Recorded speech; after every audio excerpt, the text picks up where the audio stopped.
Hi friends, so I don't know if you live in Australia, you may have been paying attention to the temperatures in from Victoria across to Western Australia.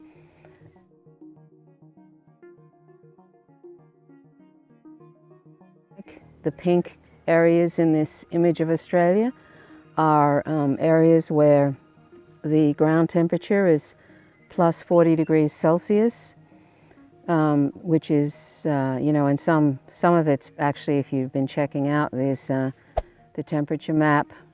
It's been between 45 and late 40s, and that's half of Australia at this point. It's now December, late December. Half of Australia is sort of covered in this pink, the actual map is pink, which means that the temperatures are over 40 ground temperatures, and probably more like 45 and upwards. Probably less than 50, but that's sort of where it's at. And that becomes sort of untenable for life. Some of these areas, some of these towns in these particular areas are used to high temperatures, but this isn't going to get any better. It's just going to creep up and up and up, and it will be untenable for life. In fact, South Australia every summer now has sort of outrageous temperatures, and I really don't know. I often think about elderly people, people who cannot afford air conditioning, and they don't know. There comes a point where your body cannot cool down, and that's dire. And I think about the animals in the fields, because we're not vegan. There's lots and lots of animals in fields that have no shelter at all. There's no trees to shelter with. Imagine being out in that relentlessly every day, 24/7. That's just appalling. That's a that's one of many, many, many reasons to go vegan. The main reason to go vegan is because non-human animals are sentient and they love life just like we do and do not want to die, and we don't need animal products at all to survive. We can easily meet all our nutrition requirements from plants and non-animal sources.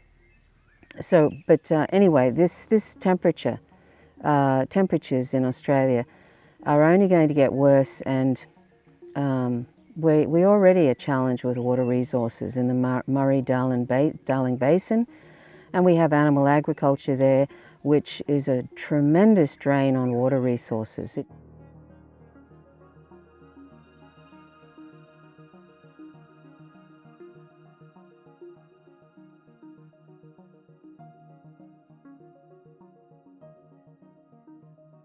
It takes 1,100 gallons of water to make 1 gallon of milk. And I'm going to show you a couple of memes that I regularly show about a recent study of 119 countries and 40,000 farms, from farm to fork, 90% of all the foods that we eat. And it shows absolutely how devastating animal agriculture is, not only to the climate chaos, but to land destruction, habitat destruction. It's the major driver of the 6th mass extinction. It is it's creating dead zones in the ocean, and that latest research, which is the biggest research to date, says that adopting a plant-based diet is the, quote, single biggest action, end quote, one can take to address the climate, to address land degradation, to address the oceans destructions and the waterway destructions, and a whole host of other things. It's the single biggest action, more than driving electric cars and not flying in planes and all that kind of stuff.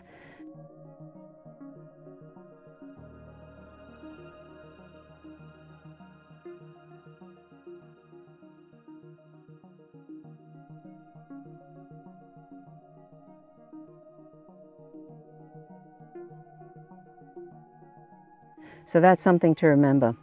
For Australians, I really think you really need to consider not only going vegan. That's the single biggest thing you could do that's going to assist, and everybody on the planet should be going vegan. Hopefully for animals, because they're not our resources, but it's essential now.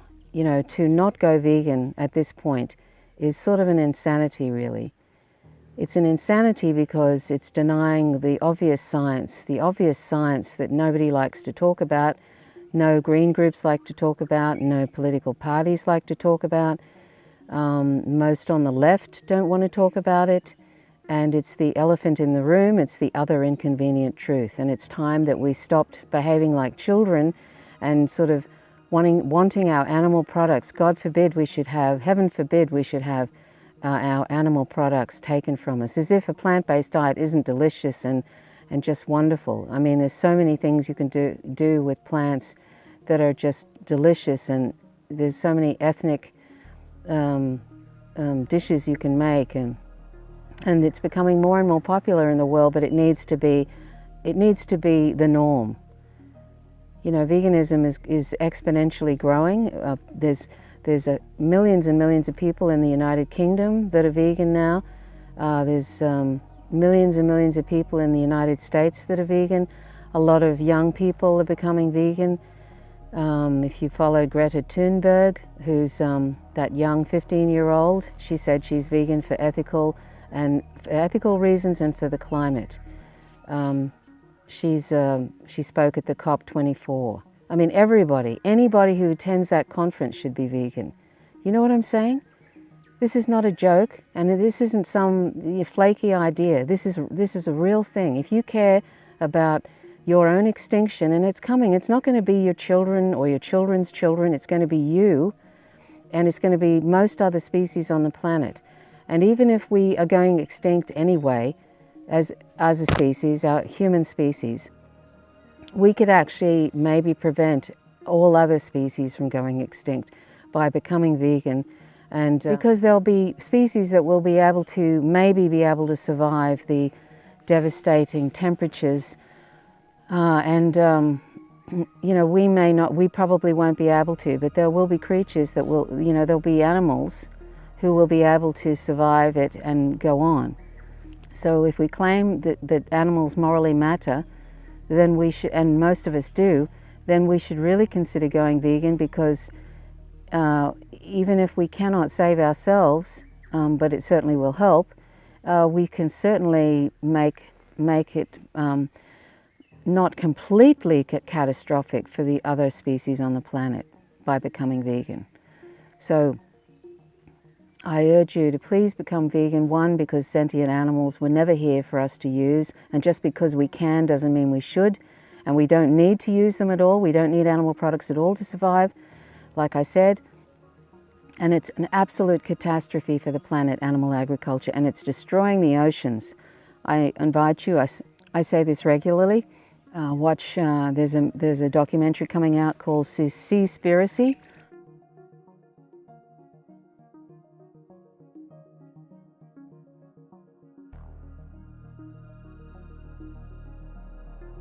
And there's also Cowspiracy, the sustainability secret. Please check those two out, and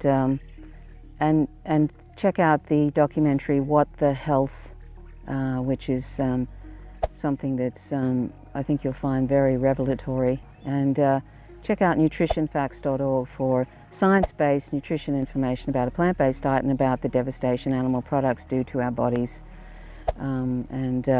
So anyway, that's really all I wanted to say. Every year I see this happening in Australia. Every summer, the climate charts just seem to be more and more severe and more and more frightening. And I honestly don't know how people survive, particularly in South Australia and also in Western Australia. But eventually, if it keeps going like that, plants won't even survive. And if plants don't survive, then we don't survive. And you know, there will be no animals for those of us who are addicted to animal products. Well, you know, I use that word as people aren't really addicted to animal products, but they sort of cling to them like there's some sort of security blanket. You know, for those who are still using animal products, just think of this, you know, it'll get so hot that animals won't be able to cope with it, and basically because plants won't be able to. And if plants and animals can't cope with it, we're animals too, so we're gone, finished. And it's coming. It is coming. This isn't some hyperbole, it's not a conspiracy. And if you're a climate denier, you probably shouldn't be watching my channel. And if you're a science denier, you probably shouldn't be watching my channel either. So let's stop denying science. There's plenty of it now that indicates animal agriculture is a major driver, arguably the greatest driver of climate change. You will not hear that in the mainstream media. You won't hear it from most people on the left. You won't hear it from politicians, because animal agriculture, if you watch Cowspiracy, has its finger in a lot of pies. It makes donations to a lot of people, including politicians, including green environmental organizations. And if you watch Cowspiracy, you'll find that out. And so you're not going to find people talking about that. You won't even, I'd be surprised even at the COP24 conference. I bet you they were selling, you know, sort of meals and stuff with animal products in them. You're just not going to hear that. And even people who are outspoken about, even people who are vegan, who are environmentalists, they don't talk about it if they're well-known people.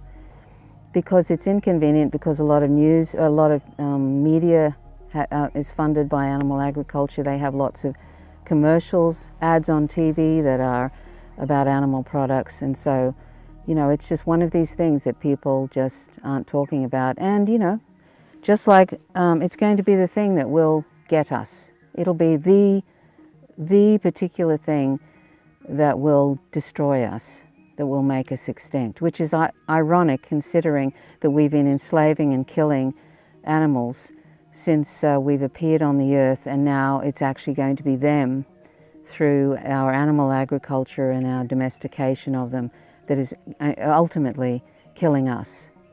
So that's a real irony, and in some ways, you know, you could even say it's justice, really. It's like a karma thing, not in a judgment punishment, but that's just how, you know, it's going to play out, it seems. So let's try and do the right thing, shall we? Even if we're on the way out, can't we stop enslaving and killing sentient animals? Can't we stop doing that? You know, they love life just like we do. Most of us live with dogs and cats, and we love them. They're like family members, right? Those animals that are being killed at a rate of 180 million plus a day, that's a conservative estimate, and 200 million a day, that's a conservative estimate, and 180 million of those are chickens.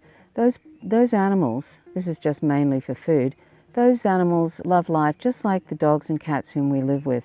And if we developed a personal relationship with them, we would see that. Of course, we don't get to do that. But if you visit a sanctuary, it's very clear that any of these animals, and it doesn't matter too if there's aquatic animals and we cannot relate to them, we don't recognize anything that's like us, that doesn't matter. They're sentient, that's all that matters. They don't have to be like us for them to get the rights they deserve, and that the right is not to be used as a thing.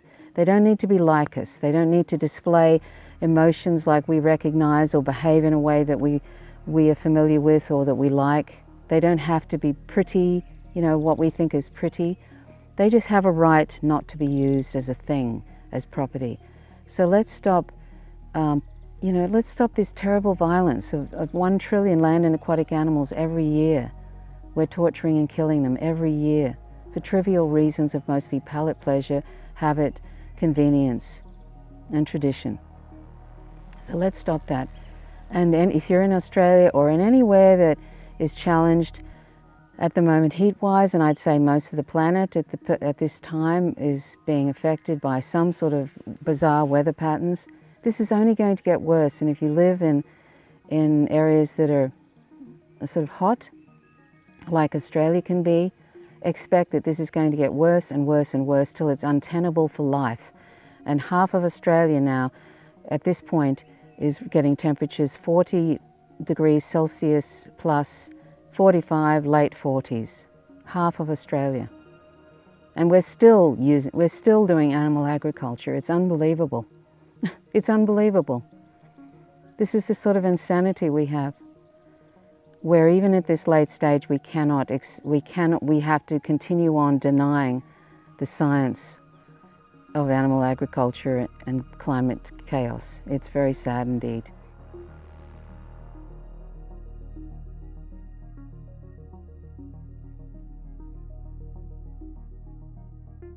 Anyway, so I just wanted to say that I hope that you will go vegan. Please check out my site, howtogovegan.org. It's a comprehensive vegan resource in podcast form. You can listen to it anywhere.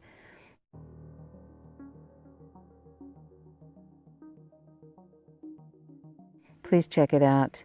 Thanks so much. And if you need any sort of questions answered, I'm always here to just leave them in the comments section. I welcome comments as long as they're civil. I'm not a big fan of people who do ad hominem attacks and misogyny. And unfortunately, oftentimes some people, if they don't have an argument, they like to say misogynist comments, leave misogynist comments or something else, some ad hominem attack. It just shows you have no argument. So anybody who wants to do that, just move on. It just tells me you have no argument, and it doesn't really offend me. I've seen enough misogyny online. It's just very sad, and shows that there's something very wrong with our society, that misogyny is so rampant and acceptable. Anyway, thanks so much for watching. My name's Trish Roberts. Till next time, bye for now.